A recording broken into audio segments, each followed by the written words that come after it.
Hi, my name is Gary Wayne, and I've written a book called The Genesis 6 Conspiracy: How Secret Societies and the Descendants of Giants Plan to Enslave Humankind.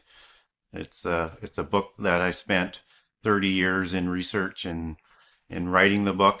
It was one of those books that I thought I wanted to write. I wanted to discuss and connect how this very, very strange verse and chapter in Genesis 6, connects to so much else of the Bible and what has taken place in history. And what caught my attention was this very odd few lines in the opening to actually what is the flood narrative. And so, how did that connect to the flood narrative? And that's where the sons of God went to the daughters of men and they produced Nephilim. And in some translations, like the King James Version, it actually says giants instead of Nephilim.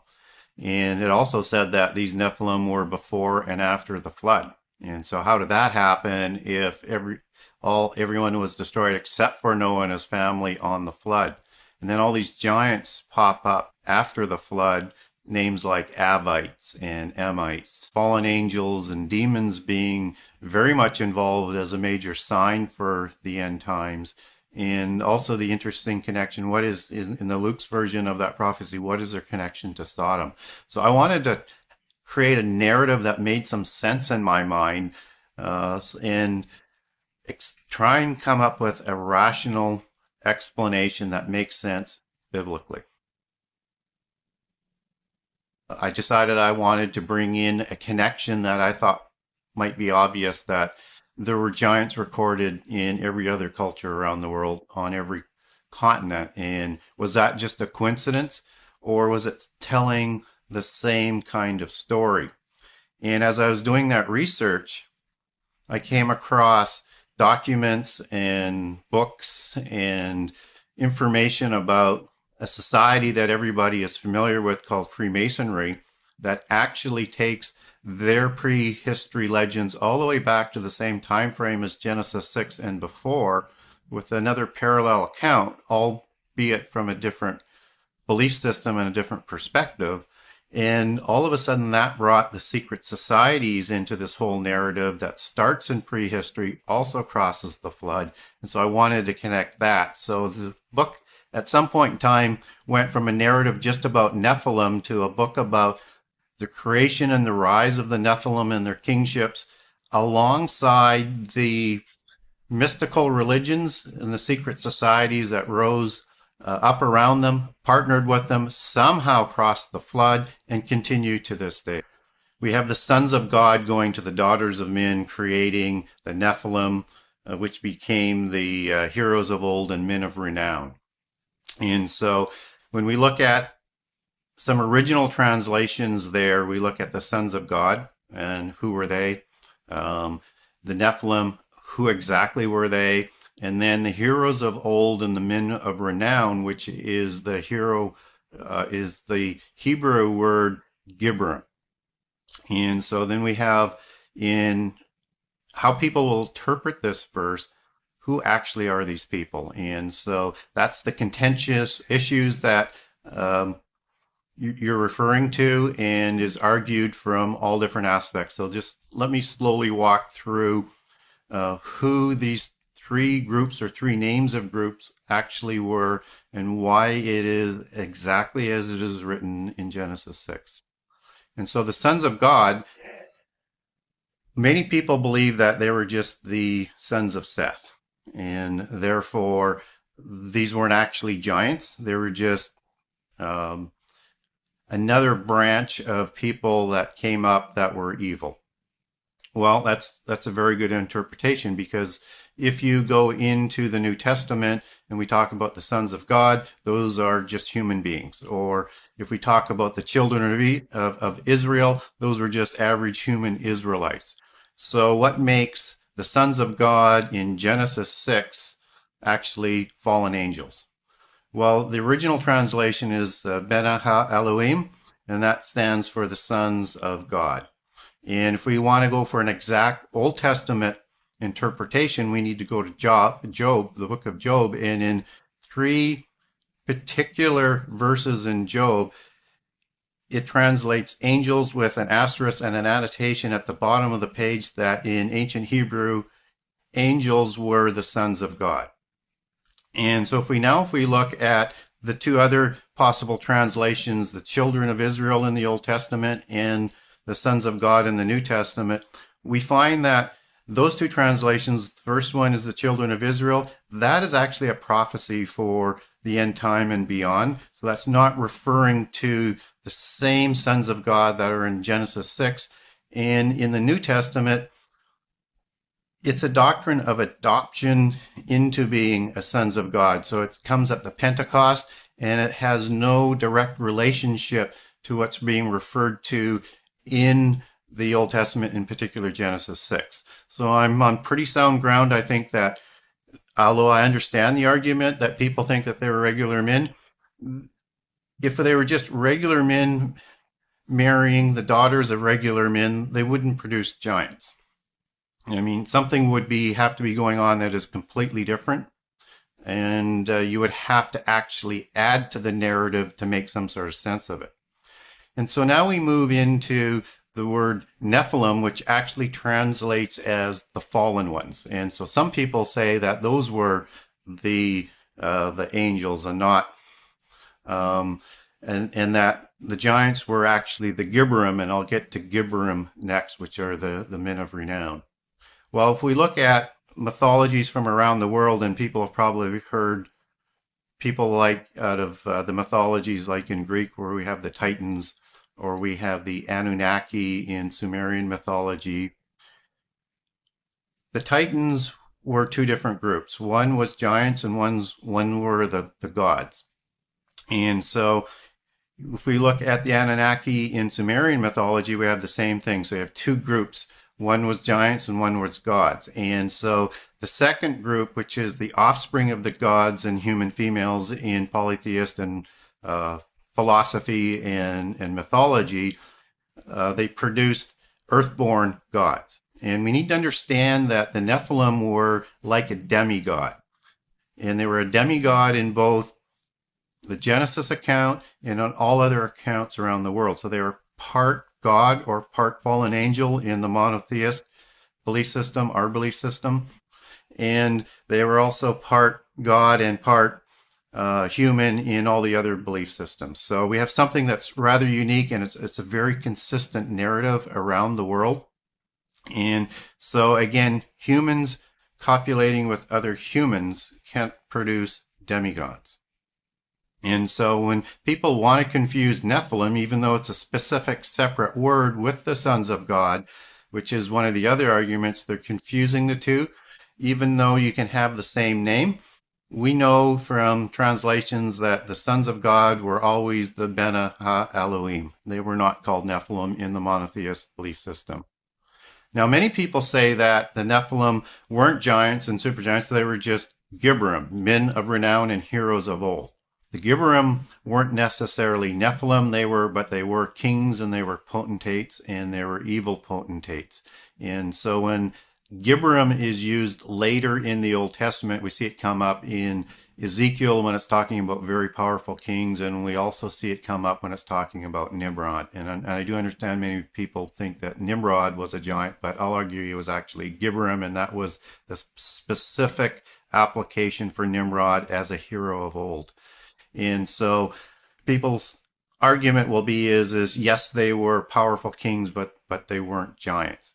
What people need to understand is the Bible is very specific in the application of the words, and it's always 100% accurate, and it is never in contradiction. So Nephilim were both giants and kings and evil potentates. So you could be a Gibborim and be human and be an evil potentate, but that doesn't necessarily make you Nephilim. But the Nephilim were both. And in the old world and immediately after the flood, the Nephilim they usurped all of the kingships. And they controlled all the royal dynasties and they ruled over humankind. So we have those three entities. We have the sons of God, we have the Gibborim, and we have the Nephilim. Now, if we go over to Greek mythology, people will understand if we talk about Hercules or Theseus or any of the famous Titans, they might be surprised to know that when we go into the ancient annals recording these mythologies, they were also known as the men of renown and heroes of old. And again, these were giants and they were demigods and they were the sons of gods. And so I think when we have a coincidence such as this that crosses over to other religions and other mythologies, and there's more of these testimonies around the world, that we need to take probably into account that when there are parallel accounts, they're telling a similar story, perhaps from a different perspective, but understand that they're telling the same story. And so when we look at these giants being the kings, we have to start looking at their dynasties and the bloodlines that descended from them that exist to this day. And also in Genesis 6, we look at the controversial statement that Nephilim were both before and after the flood. So we have to then to take into account, did angels go and copulate a second time after the flood to create giants, or did giants somehow survive the flood? And I'll take that on in the book and provide both explanations as possible. And I think people will be very, very surprised at the amount of evidence to support both. Now, the daughters of men would be the other component of Genesis 6. And most people assume that that's just going to be the descendants of Cain. And I bring this up and I'll prove in the book that likely they were the descendants of Cain and that they were predisposed to create this sin. That it was the daughters of Cain that mated with the sons of angels in the sixth generation, the generation of Jared, to produce the giants. And what's important about this is to understand Genesis 6. We need to understand what happened immediately after and immediately before. So Genesis 6 is actually the introduction to the flood narrative. So by implication, and there is no separation from the discussion and the introduction of these giants that goes immediately into the flood narrative. So by implication, the story is likely connected. And I'll connect that in the book and have people understand that. But we also need to understand that there were 6 generations before the giants were created. And that's when we need to understand and learn about why the Bible records the descendants of Cain and the descendants of Seth. And so Seth would be the lineage that Noah came from, and then Cain had another whole line of descendants that in prehistory also were recorded as kings. So we have this kingship concept, which is not a natural concept for our religion or old Jewish religion, because kingship didn't happen in our religion until the time of King Saul, which was thousands of years later. So the king concept is a polytheist concept that actually started in Genesis with the Nephilim and with Cain before that. But when we start digging into the Cain sort of background and what was going on in prehistory, we start to learn about the rise of the mystical religions that the Nephilim imposed over the whole people of the earth. And so then we need to learn about how this mysticism arose. And that starts with the 7 sacred sciences and the illicit knowledge that came from the fallen angels to the descendants of Cain. And so that's one of the big reasons why they were so predisposed to create this violation against the laws of creation, where the seed or the spirit of heaven was going to be married with the flesh of the earth and create gods of the earth. So one of the primary sort of doctrines of the early part of my book is I'm going to make a case that that is a violation against the laws of creation. Now, these sciences and this additional information that came from the fallen angels developed into all of the major arts and sciences that we know of today. But it's how far they were able to develop these sciences and how they were able to pervert that and to secret that knowledge. They created a mystical religion, and it was a sun worship religion. And Enoch, son of Cain, not Enoch, a son of or descendant of Seth, we need to understand there's two Enochs in prehistory. And so Enoch, son of Cain, developed this whole knowledge base into a knowledge-based religion that people might know today as Gnosis or Gnosticism. And again, this is all connected. And so they secreted all of this advanced knowledge into these mystical religions, into an initiatory religion, which is where Freemasonry started. And actually, Freemasonry comes from Masonry, which is the fifth science of geometry.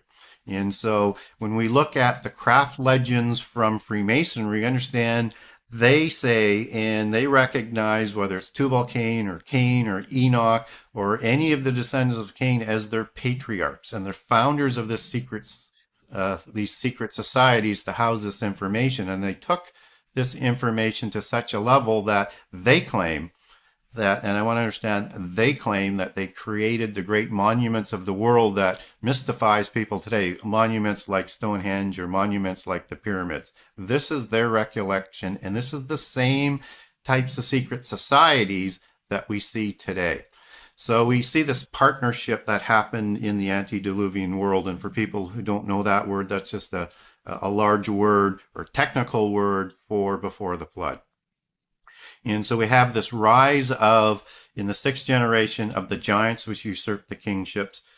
They partner then with the mystical religions from the Cain line and the secret societies to govern the people, the kingships, and to build the monuments. So we have this major partnership that now becomes an answer for why is that so important in Genesis 6 leading to the flood, because violence was everywhere, evil was everywhere, and not respecting the true God of the universe and not worshiping the God was absolutely omnipresent, because they implemented this belief system universally and with force. And so by the time of Noah, only Noah and his family were not perverted by this tyranny that was going on by the Nephilim kingships and the religion that they had spun off.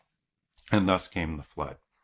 Okay, so let's now talk a little bit more about the religion, the sun worship, Sabaism, as some people might know of it, and relate that to the flood story in the religion of the Nephilim and the people before the flood. And I think people are going to recognize that this is very, very familiar to with what actually crossed the flood as well, because again, it was the same religion. And so when we talk about the mystical religions, it is a sun worship. And I think in all the different mythologies that people know around the world and all the different religions around the world, it's basically a sun worship religion. And it's a pantheon of gods. And those are the two connections. And so how this connects together is that the fallen angels and perhaps even fallen angels mating with fallen angels to create a lower set of gods in the pantheon, with the Nephilim as the earthborn gods and the kingships at the lower level of this pantheon is the polytheist religions. And it's the same pantheon that is all around the world. It doesn't matter whether or not it's in Greece or it's in Central America or if it's India. It is the same religion and it is the same pantheon. And so the fallen angels make up the pantheon along with whatever they created thereafter. And so these are the same dark angels that mated with the sons or the daughters of men to create these giants. And so there's 200 of them that actually went to Mount Hermon, then started the first generation of immortal giants. And so the demons that people refer to and were also part of what they call hero worship, which comes out of Greek mythology, these were the bodiless spirits of the giants. So the first generation of giants was created immortal because they had the immortal spirit of the angels, but their bodies weren't immortal. So those bodies either died out or they committed suicide to prevent the pain of the aging body. But those spirits were not permitted into heaven. And so that's the demons that Jesus talks about in the New Testament. And the crime for creating these giants were that those dark angels, who I would call impassioned, They were locked away in the abyss. And these are the same angels in the abyss that will be released in the end time. So, as a violation against the laws of creation, that was the punishment. Okay, so now we have the religion of Enoch, which is a sun worshiping religion based in mysticism and the secret sciences and initiations and sacrifices, and all sorts of what we would look at as abominations, whether it's orgies or sexual perversion, and on and on and on, was all created before the flood.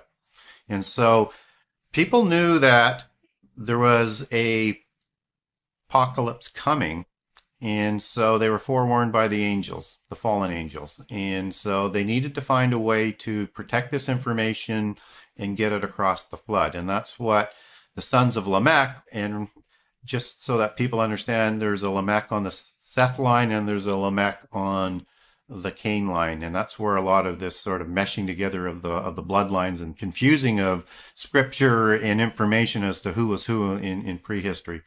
Those sons and daughters, and Nama was the daughter involved, they reinvigorated this religion and mysticism, and in their generation, which was the generation after the creation of the giants, and they found a way to record the information in terms of what those sciences and religions were, and where Enoch had created 9 vaults with like 36,525 books that were hidden away. And so that was how this information crossed the flood and how the religion crossed the flood. The key thing to remember is this is the same polytheist religion that we had all around the world. And I think it will resonate with people. Just as when we look at what will resonate in those cultures is all of this sort of dragon and snake imagery.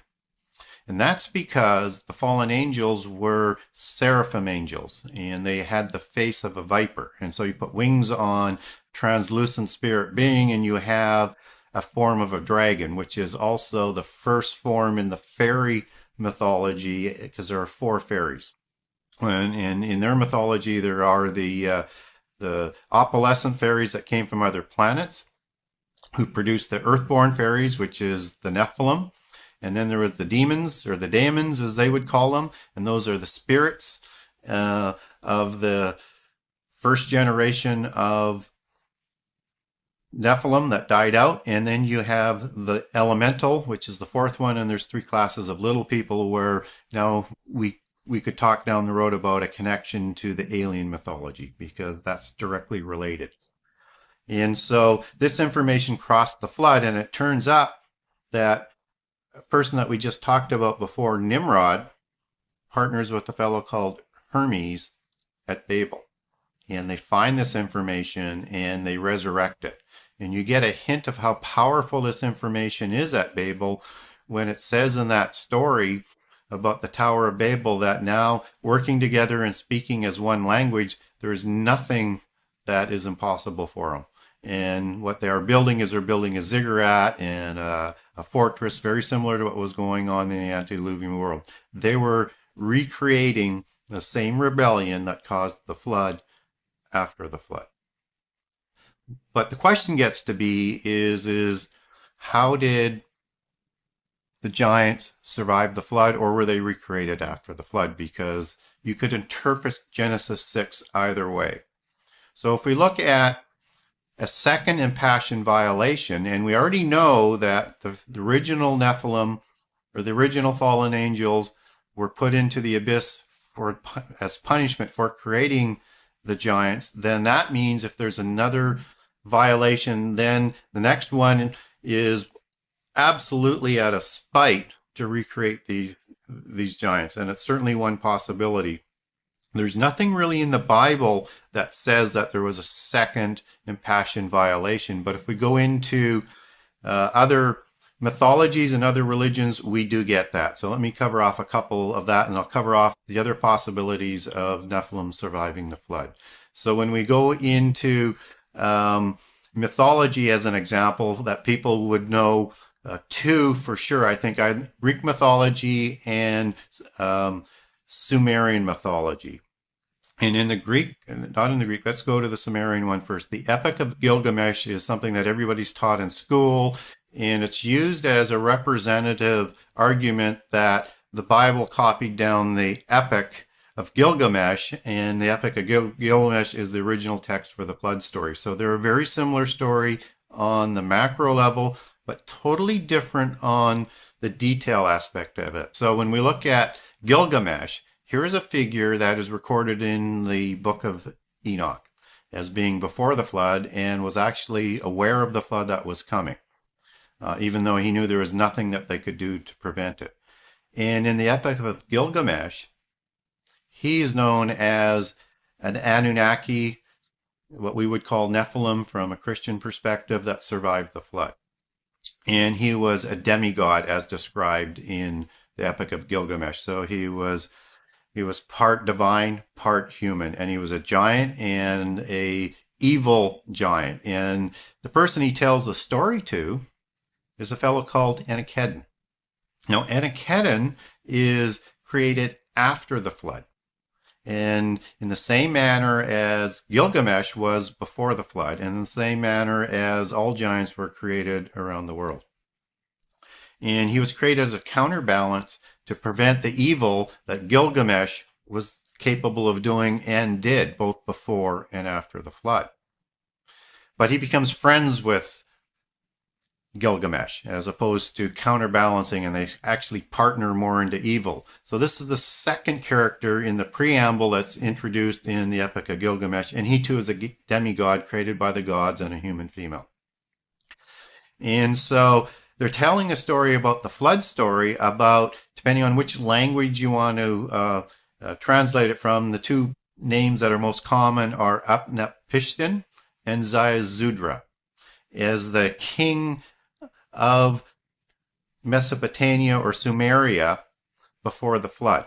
And he takes, he's warned by the gods that there is a flood coming, and to take a similar type of an account as in Noah, to take animals on this ark and to take many people of his family and much of his kin. So we now assume that Gilgamesh was probably akin to Ziusudra.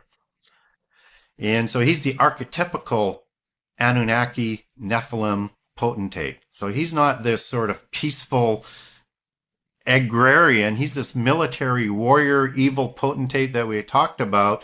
And so is this family that he takes along with him. So just in the preamble to their flood story, we're talking about giants and their account of surviving the flood. And also in there, with Enkidu, with that creation, that also echoes a possible second violation to the laws of creation. If we look at Greek mythology, it's basically Pyrrha or Nora as the wife of Deucalion, because and Noria will have several names, especially in the Gnostic religion and other mythologies, but they believe that Deucalion and Pyrrha or Noria was the same as Noah. And that's the Greek translation. Well, that's not actually true. And so what we find is that Deucalion is the son of Prometheus. And again, in the Greek mythology, Prometheus was both a god and a titan. And so we have an interesting relationship there again. So we understand this, that Deucalion was either the son of a titan Nephilim or was a Nephilim son of Prometheus the god, but either way, he's an Nephilim. And in the Gnostic religion, they believe Noria is just a derivative of Nama, which was one of the descendants of Cain and daughter of Lamech that we had just talked about.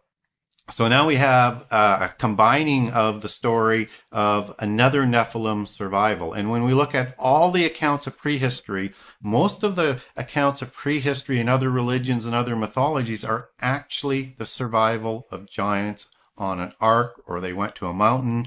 And there are some other stories about humans, but the ones that survive are the survival accounts of giants. And if we also look to the Gnostic religion, which has a Christian sort of gloss to it, but it is distinctly polytheist and is distinctly the old religion, they also have an account of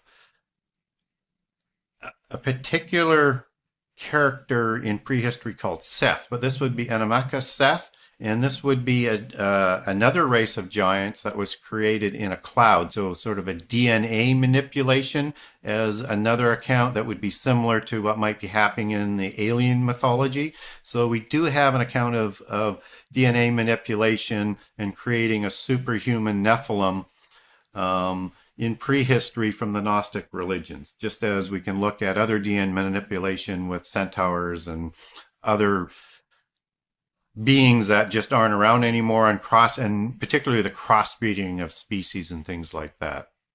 And also in the Gnostic religion, they have a very, very specific accounts and several accounts of Sodom and Gomorrah, and that these were not cities of evil because in the polytheist belief system, these were cities of light, cities of knowledge. And they believe that in these writings, at least it says in these writings, that there was another planting of this race, the giant race, in Sodom and in Gomorrah after the flood. So we take from that that they record another violation against the laws of creation. So we have a couple different ways. We have both ways that are possible, and perhaps both did happen. And if we look at the biblical account to say, is that possible at Sodom and Gomorrah, that's where the second violation occurred? It is very possible, because in Genesis 14, we talk about a war of 4 kings against 5, and there's a Mesopotamian alliance that invades the Middle East. And all these nations that are listed are giant nations, whether it's the Amorites or the Amalekites or the Avites or the Emites, and on and on and on and on. And there's several battles that take place. And this is at the time of Abraham and Lot. That's the invading army from Mesopotamia that Lot is taken captive of, that we're talking about. And then shortly thereafter, Sodom is destroyed. So there's a definite connection that Nephilim were there. They were the kings of the civilizations after the flood and after Babel, and likely a large reason for destroying Sodom and Gomorrah and why it had descended so far down into abominations and evil. And so if we look again scripturally, how were giants able to survive the flood?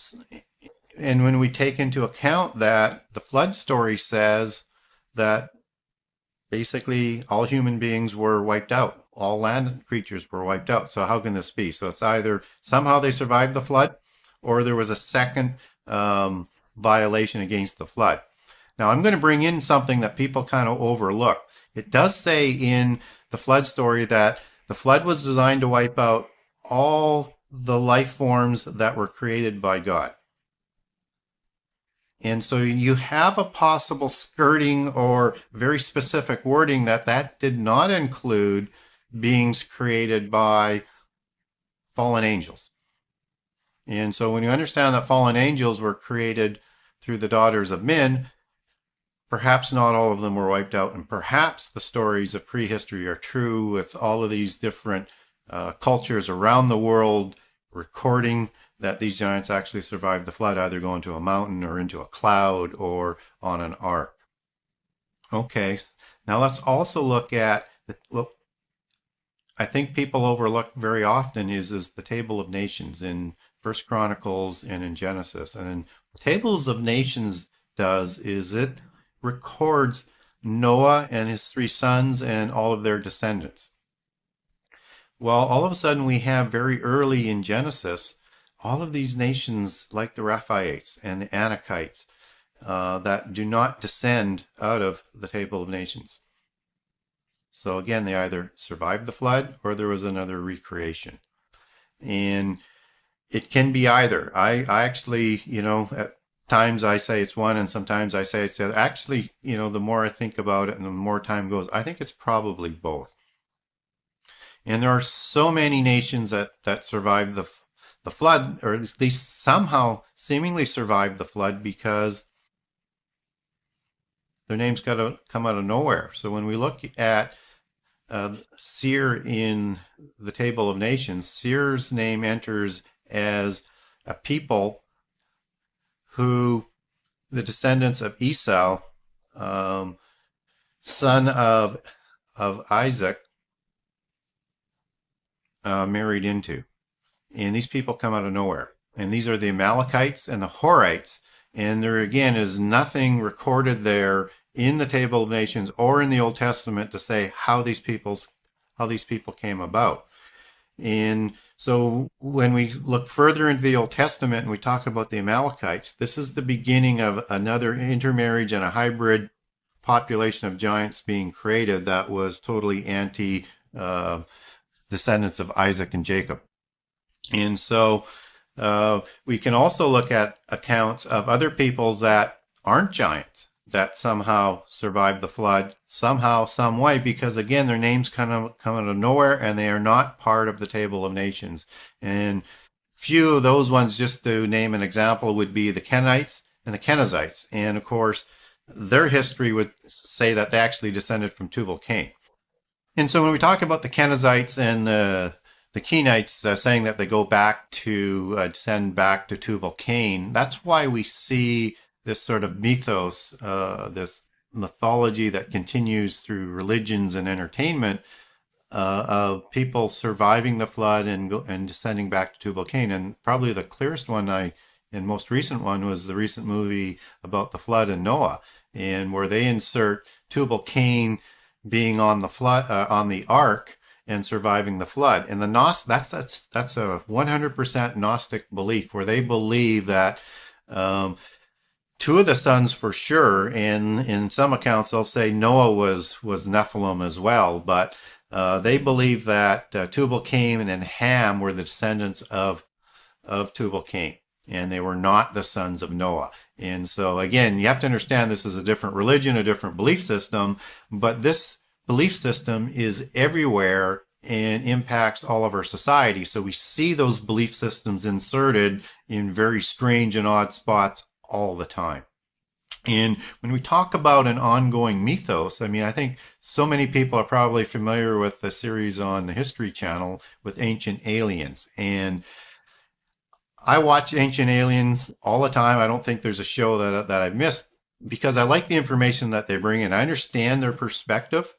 I don't agree with their perspective, but what they're talking about is that the gods of ancient prehistory were actually aliens and not gods.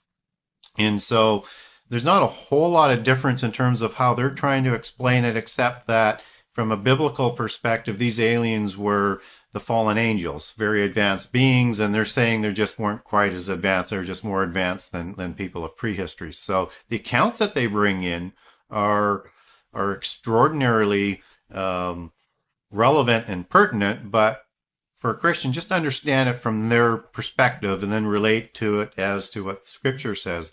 And then when we talk about this mythos, we're talking about what everybody looks at as the little gray aliens. I think everybody recognizes that most aliens are these little grays. Well, when we talked about the four classes of fairies, there are three subsets, and in the one subset, it's called the subset of gnomes and goblins and sprites. And these were ugly little fairies. They weren't the pretty little ones with wings and everything that you see like in Disney and in Shakespeare and things like that. But these little ones,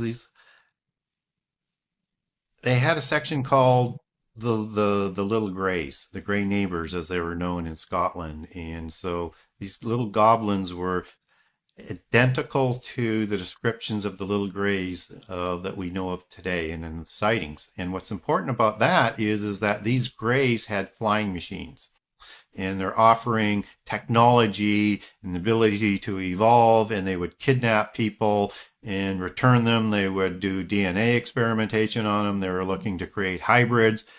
And in my book, I'll give an abduction by a fairy, by a gray neighbor, that you will find absolutely amazing. And if you didn't know it was an abduction by a fairy, a little people, you would think it was an alien abduction.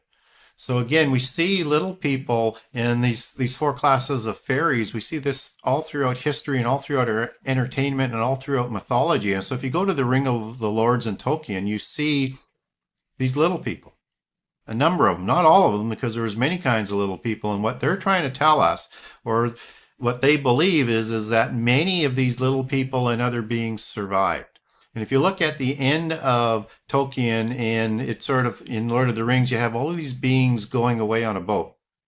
It's kind of has an imagery of an ark. So we take that probably at the time of the flood and the ark that these beings went away and that they survive today. Because what Tolkien says is this now the age of humankind. And also in fairy mythology, just as in alien mythology, many people believe that these spaceships come through portals. And in the fairy mythology, whether it's a Shay, spelled Sidhe, or a fairy mound, or as in King Arthur, the ladies of the lake, they guarded these portals to the other world. And so you see this incredible parallel of imagery and mythology with the alien mythology in just so many ways to what we're talking about with fairies and with aliens. And of course, the fairy mythology goes back to the bloodlines and the descendants of giants. And the Tuatha De Danann, which are sort of the home race of the fairy race, were Nephilim, and they were the offspring of the fairies in Ireland in the Celtic mythology. When we look at the bloodlines that survive on these kingships of Nephilim, there is a dragon bloodline, which is the male bloodline, and there is a fairy bloodline, which is the matriarchy.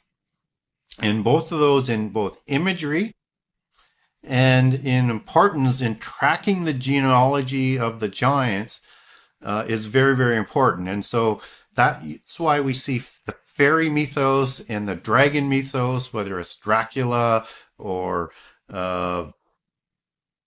snake imagery. These are all the imagery of the kingships and the bloodlines. And when we understand that, we start to understand why all of this is kept alive in so many aspects, whether it's literature, whether it is entertainment, whether it's science fiction. And it has been that way throughout 6,000 years because it's the imagery and the allegories of the mystical religion and the kingships and the bloodlines that have descended down through the generations. Okay, so let's start bringing this together a little bit more. And so what's the purpose of the other side, or the descendants of giants, and how and why do they want to enslave humankind? So let's again go first back to prehistory. So whether or not you're talking about the Greek Titan rebellion or the rebellion of the Nephilim against God, it's the same story. So in prehistory, we had the universal religion, we had giants, we had a rebellion against God. And so that brought about the first apocalypse. And in prehistory, they managed to enslave humankind. And so the creation of these giants, these snake-like beings, because they look just like the seraphim angels, their fathers in the first generations, they don't look like that today as a descendant or as a bloodline.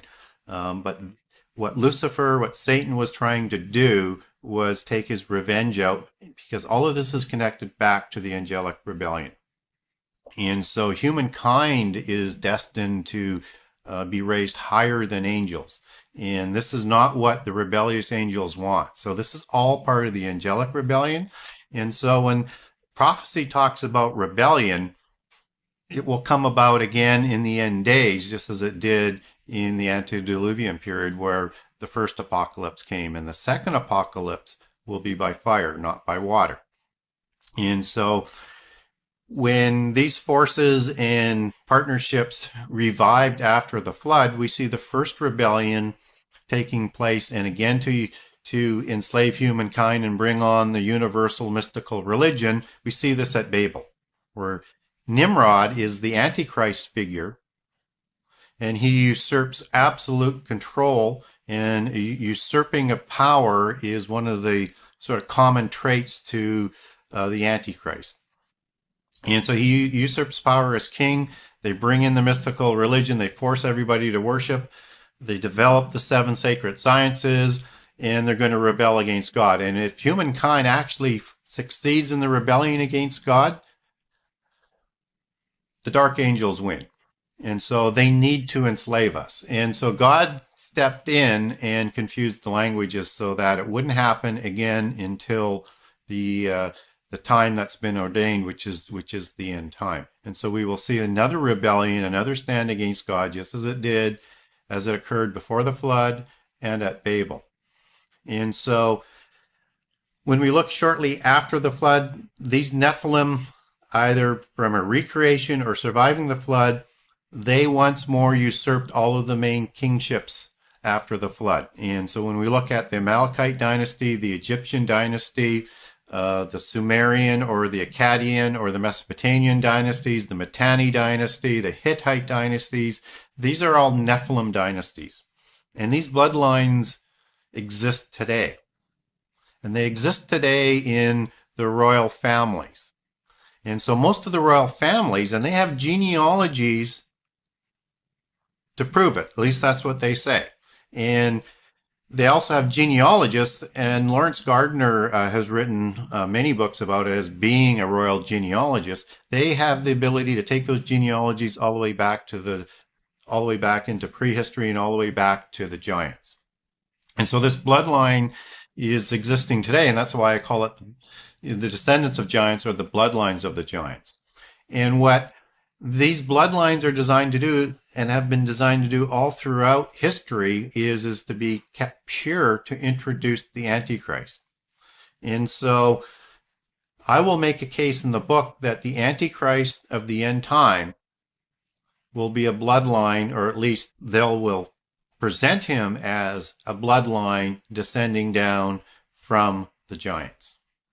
So now we're connecting these ancient bloodlines to the royal families around the world and some of the most powerful families in the world. And so a question that a lot of people will have is so why aren't they giants today, and why don't they have the face of a serpent today? And so there's kind of two schools of thought. But I would encourage people, if they ever get a chance to go see a King Tut display, look for a statue of Akhenaten, and that would be circa 1400 BC. And if you look at that face, you're still seeing many facial features that are snake-like or favor-like in terms of the slanted eyes and the extended chin and the sloped forehead. And you can see through prehistory, there's a significant amount of elongated skulls, and you'll see that in Egyptian history as well, and even as late as in Akhenaten. And try and keep the bloodlines as pure as they can. They still have to bring in other bloodlines, otherwise diseases and genetic things will come in. So they'll reintroduce bloodlines from related families that may have some human bloodlines, refreshing the bloodlines. And so there's been a sort of a long continual dilution over time, which is what most people will believe as to why they've come down to a size that of a normal human for the most part, and they don't have the same features as they did even 3,000 years ago, or maybe even 2,000 years ago. And then the other theory, which I'm not necessarily a fan of, but if people really get in deep into the genre, there's a specific genre about the lizard people and that they have changeling qualities. That's possible, I suppose. I'm not a fan of that particular one, but there is a large following out there that says that they have the ability to duplicate what a human looks like, and when they're in private, they look like a lizard. I think that's pure speculation. I don't think there's any proof of that. And just as there's a lot of talk about the bloodlines of the royals is an Rh negative bloodline, and that's the actual bloodline of the Nephilim. Again, there's nothing to really prove that other than it's not a natural human bloodline, but they don't offer their blood out for research. And if they do, it's all internal because they really don't want to get this out. But within the mythology, whether it's a bloodline, a special marker in the bloodline, or a special marker in the DNA, they do believe in this, and they call that the gene of Isis, which is their They say that their belief is that's the belief of how the word Genesis came about. So you have the gene of Isis in Genesis, and so when you look at Isis, that was the wife of Osiris, and they were gods or fallen angels, and then they had Nephilim with the same names underneath, and so that's where they say the gene of Isis comes from, and that is still out there today. And in the end time, they're going to collect all of the people who have the gene of Isis, and those are the people that are going to rule the next world, not the average humankind. So they have no real need for humankind. And so when we start to roll this forward, and this is seems like all speculation, but I'll follow throughout the book this history that has taken place and how they've affected history. But when we bring that into the modern time, we have to look to what are they doing today? Well, if we look at the world today, it is being prepared for world government. It is being prepared for the end times, and this is all the work of the secret societies in the other religion and the bloodlines of the giant, because they want to bring about the end time. They want to bring about the Antichrist. They would prefer to do it not at the ordained time. They would prefer to do it any time other than the ordained time, but they will take the ordained time if they have to, and they will. So if we start looking at what's shaping our politics today and what's shaping the belief systems and the education systems and all the propaganda that is out there, it is all the same imagery and all of the same belief system and all of the same organizations that were there before. So if we go back to prehistory, we had world government in their belief system that came out of the Atlantean mythology. And Atlantis was the helm of world government. They're trying to create the new Atlantis. You wonder why we're just inundated with Atlantean mythology, where they were reigned over by 10 kings that were Nephilim kings in the antediluvian world. And we're inundated with it because they want to create the new Atlantis. And those are the exact new words that they will use for the new age. And Bacon, who is a very famous person from history and was a Rosicrucian in Freemasonry, he wrote a book called The New Atlantis. And what he's referring to is an age, a new golden age, where there is a world government that partners with a mystical religion and is reigned over by one leader. And that was the inspiration for the Royal Society, where all of our science has come back today. And that the Royal Society was just created as an ability to advance sciences and the religion and to worship and honor the great architect of the universe, whom they call Lucifer. And so when we understand that all the education systems and all the belief systems and all the entertainment, it's all connected and it's all inspired by these same organizations, it's not surprising that we see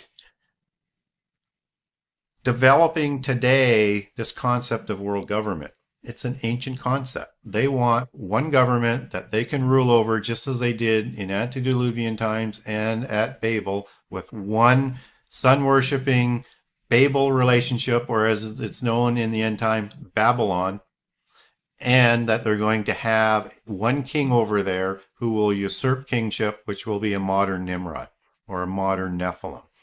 So they're working at bringing about world government. And if we look to Daniel and into Revelations, we now find that the Bible prophesizes 10 world empires, or 10 empires, 10 kings.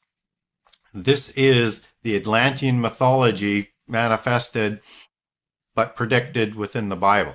And so you see, again, the same story being told, the same end game, it's just who's going to win. And we see world government rising not through somebody like a Stalin or a Hitler trying to march across the world and conquer the world. We see it rising as a platform that the Antichrist will just be able to take control of.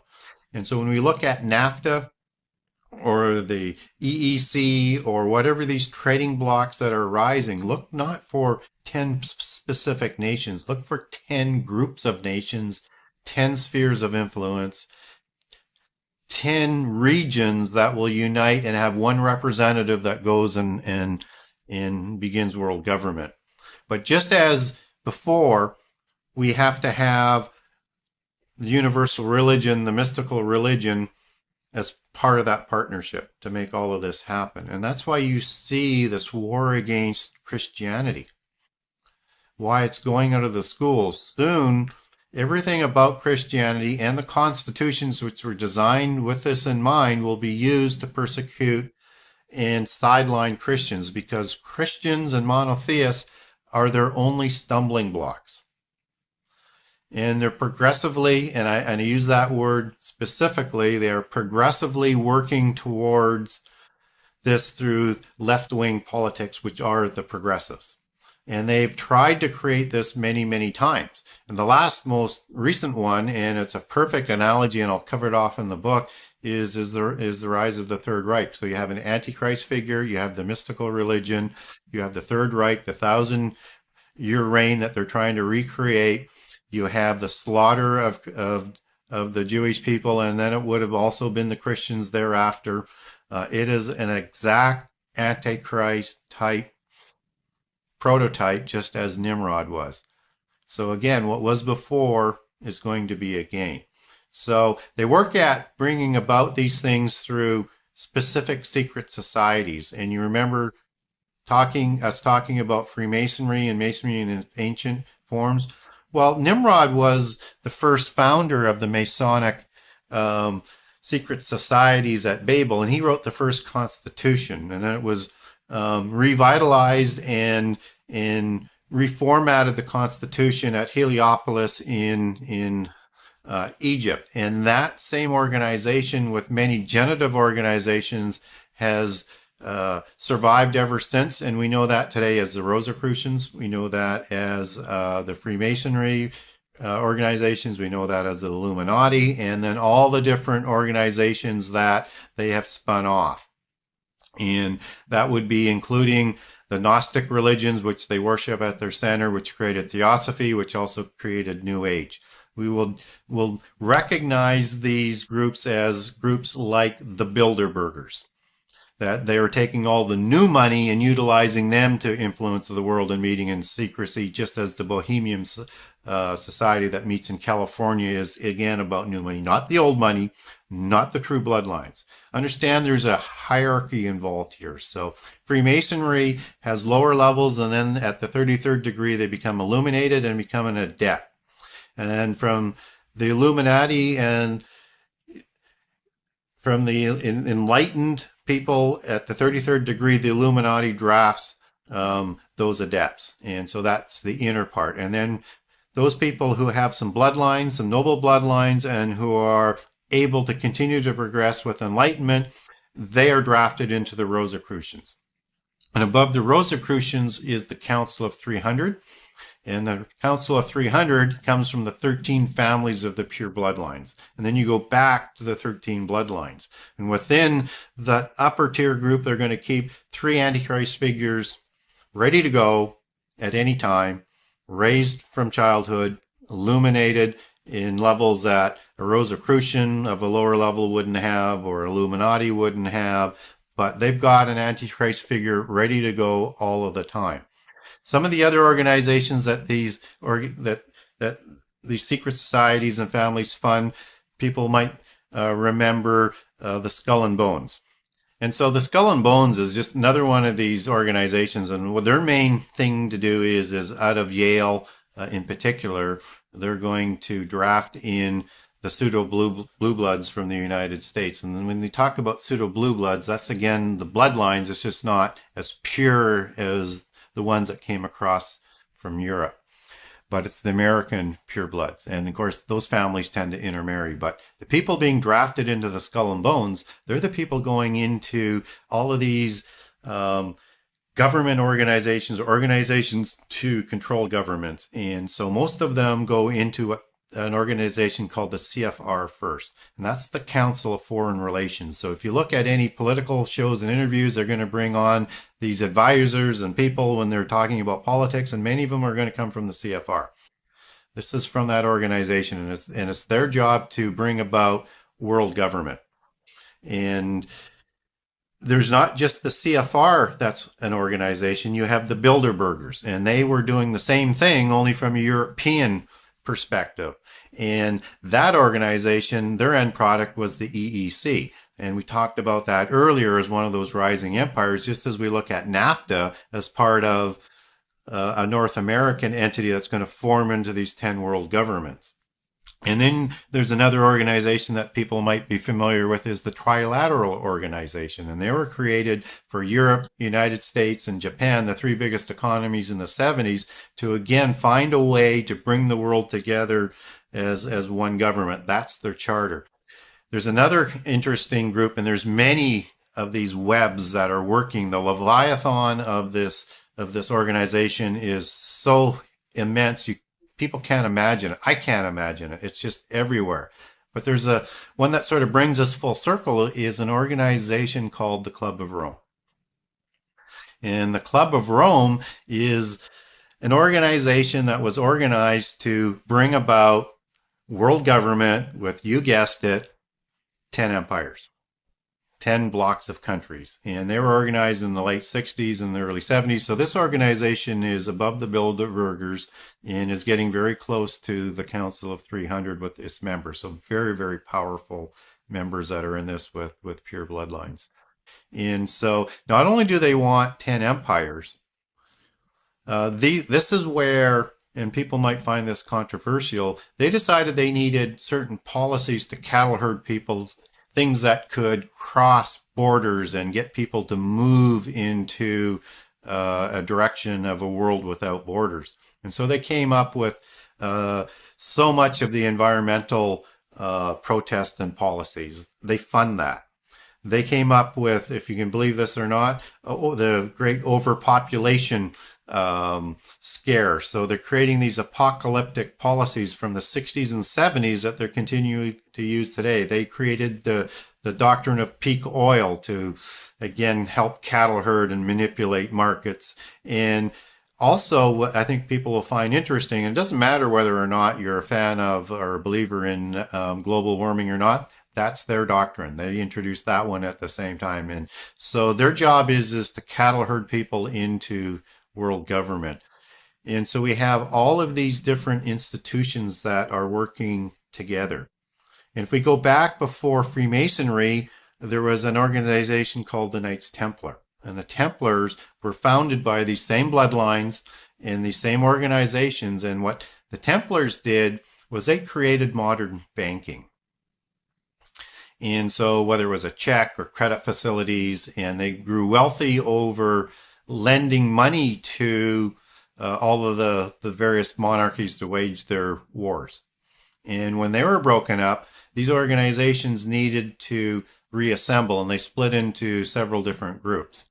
And so Freemasonry, through Scotland, where it originated and where some of the surviving Templars went, was one aspect of it. And that was more or less the political aspect. And it grew with the expansion of the British Empire and with the French Empire. And so they also needed to replace the banking arm.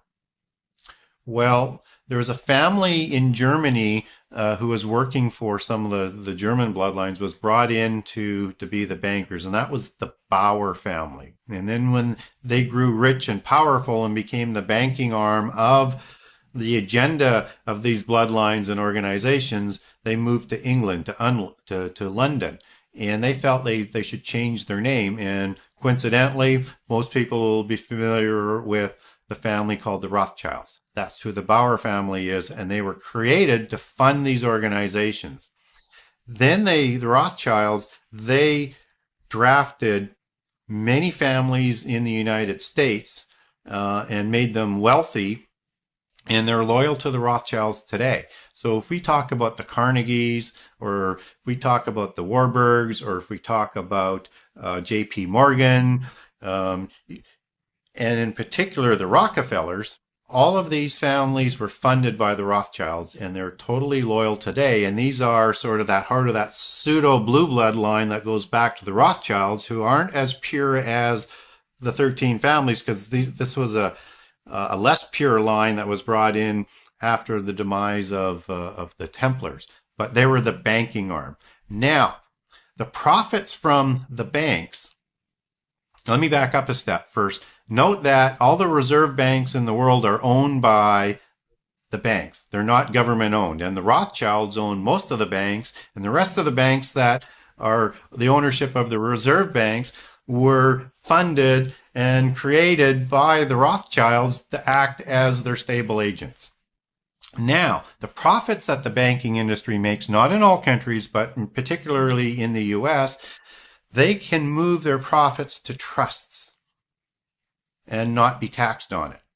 And so you'll have the Rockefeller Trust and the Morgan Trust, and there's just an incredible amount of these trusts. These trust organizations are used to sponsor their concepts, their agenda, their ideas, bring about the acceptability of world government to affect policy and teaching in schools. Whatever they want on the agenda, that's what they're funded to do. And we see that happen throughout our universities, throughout our schools today, throughout what happens in the media. It's all working from this tax-free money coming from the banks. Look in behind any organization, just look at the symbology. So if you've got anything that has a, let's say for an example, derivative of Lucifer, whether it's Lucent or anything like that. And there used to be a company called Lucent Technologies that had the red dragon as their icon, and their address was 666 on a street in New York. So they are very arrogant, but people don't look. But you have to understand the language that they're talking about. And so what they're really trying to do is just sort of get people used to the concept so that this isn't such a big surprise, so that when world government comes about, you're ready for it. When socialism, when they want to create a socialist government, you're used to it because you've seen these ideologies all throughout, that Christianity isn't a religion that you can trust in, that the New Testament isn't accurate, the Old Testament isn't. These are all the doctrines of what they're trying to do. And when you see the imageries, whether it's with the alien mythos, look for the religion that's in the alien mythos. It's mysticism. It's Eastern mysticism. If it's evolution being taught in school, understand that comes out of Eastern mysticism. It's a mystical concept. It's not about that you just live and die. It's that it's part of recreation, that your spirit will evolve over time to become a god. So it's a different spin, a different belief system into godhood, just as Eden, the big doctrine out of Eden is eat from the tree of good and evil so you can be like God. The whole doctrine is that they're going to try and deceive us into that we believe that we can rebel against what they would call the evil God and follow the good God, which they believe is Lucifer. And that you're going to be able to evolve into gods and vibrate as the New Age religion would suggest, because you are worthy. You're part of the bloodlines. You're being educated, and you have all of these knowledge that they have provided, because they believe knowledge is absolutely essential to evolve into godhood. And so anything that you see today, you need to critically take a step back and critically ask tough questions about why is it being presented in this manner? Because once you start asking those questions and you understand the imagery and the organizational structure, you're going to see what's going on. And so the point of the matter is not only to get people to understand so they can decode what's going on, is just hopefully more people will understand, because everybody's going to have to make a choice. And to be able to choose properly and understand what is going on is going to be so key, because we're told in prophecy that even the elect will be deceived if that were possible. And so that means our church leaders are going to be deceived. And they are going to come at us from a religious perspective. The only way they can bring on a polytheist, and for those who don't understand the word polytheist, that's worshiping many gods, as in a pantheon. The only way they can bring on a polytheist mystical religion is destroy Christianity. And so they're going to come at us, and that's why you see books like the Da Vinci Code. It's why you see so many things going on to prepare us. They're going to present to us that Jesus did not die on the cross. And this is straight Gnostic belief, because Gnostics believe they're Christians. They just don't believe in a divine Jesus and that he was a prophet like Buddha and all these other prophets from the past. And Jesus was just like them, an important prophet, but a prophet and immortal nonetheless. So they are going to attack the resurrection, the virgin birth, and they're going to attack Paul, who is sponsorship of most of the New Testament, and they have to destroy those concepts. And they believe they have the proof to do that. That's part of the secrets and the knowledge that they have. And unless you're totally prepared and understand what they're going to be talking about, you too might be deceived. So learn from prehistory, read the book, understand how to decode the times.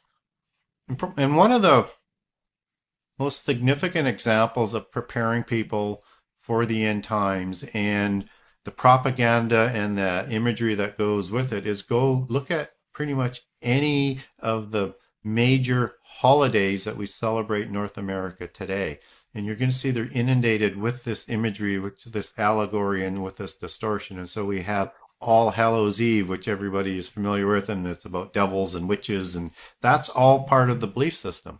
They believe it's good, not evil, like what we do, but it's a different perspective. If we look at Easter, that goes back to Ishtar, and the eggs are the fertility eggs, and all back into this ancient prehistory of Nephilim and gods and mating with human females to create giants. It's not the resurrection that it's known for, it's Easter. And those are the same gods as, whether it's Ishtar, it's also known as Isis in Egypt, it's the same god, or Ashtaroth, as people might pick up, and variations of Ashtaroth in the Bible, or so many other names. Gaia would be the counterpart in Greek mythology. So Easter has been taken away with the bunny rabbit, fertility eggs, and with a female goddess, and not from the superficial imagery about the resurrection. And we look at Christmas the same way. Well, we know it's not the proper date, but that's a sun worship takeover at the time of Constantine to homogenize the empire, to bring in mystical religions of Mithraism was the main one of that time, but the Manichaeans were also part of this, which is all part of the same type of religions and ancient religions that Gnosticism and Theosophy and New Age come from. So there was this sort of combining of dates and imagery into what we know as Christianity's birth with the Roman Empire, as opposed to the Jerusalem church and the original birth. So it changed radically in that form, and we see halos, which is part of the Egyptian religion.